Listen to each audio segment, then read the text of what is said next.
இன்றைய புனிதர் இயேசுவில் எனக்கு பிரியமான சகோதர சகோதரிகளே, இன்று நம் தாயாம் திரு அவையானது புனித பியோமன் நகர் ஆக்னஸ் விழாவை கொண்டாடுகிறது. இவர் பியோம் அரசர் முதலாம் ஓட்டோக்கர் என்பவரின் மகள். இவர் இளம் வயதில் இருக்கும்போதே 2 முறை திருமணம் செய்வதற்கு நிச்சயமானவர். முதல் முறை போலேஸ்லவுஸ் என்பவருடனும், 2ஆம் முறை அரசர் 2ஆம் ஃப்ரெட்ரிக் என்பவருக்கும் மன ஒப்பந்தமானவர். ஆனால் இருமுறையும் அரசியல் காரணமாக திருமணம் நடைபெறாமல் போனது. ஆக்னஸ் தன் திருமணம் நடைபெறக்கூடாது என இறைவனிடம் இடைவிடாமல் வேண்டினார். அதன்படியே அவரின் விருப்பத்தை இறைவன் நிறைவேற்றினார். இதனால் ஆக்னஸ் மிக மகிழ்ச்சி அடைந்தார். இவர் புனித பிரான்சிஸ் அசிசியாரின் வாழ்வை முன்மாதிரியாக கொண்டு வாழ்ந்தார்.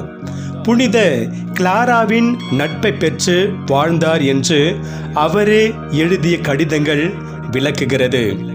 இவர் மீண்டும் அரசர் 2ஆம் ஃப்ரெட்ரிக் அல்லது அரசர் 2ஆம் ஹென்றி இவர்களுள் ஒருவரை திருமணம் செய்ய வேண்டிய கட்டாய சூழ்நிலை உண்டானது. இதனால் 1234ஆம் ஆண்டு தனது அரசுக்குரிய கிரீடத்தை பெற்றார். இக்கிரீடத்தை பெற்றபோது தான் ஓர் கிளரிஷியன் துறவி என்று தனக்குள் கூறிக்கொண்டு வார்த்தைப்பாடுகளை பெற்றார்.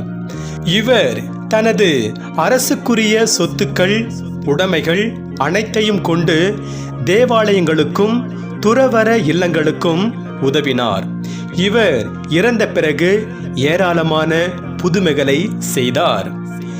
ஏழ்மையின் காதலனே, எம் தலைவரே, நீர் ஏழைகளின் மேல் அன்பு கொண்டு ஏழைகளுக்காகவே இவ்வுலகில் மனு உரு எடுத்தீர்.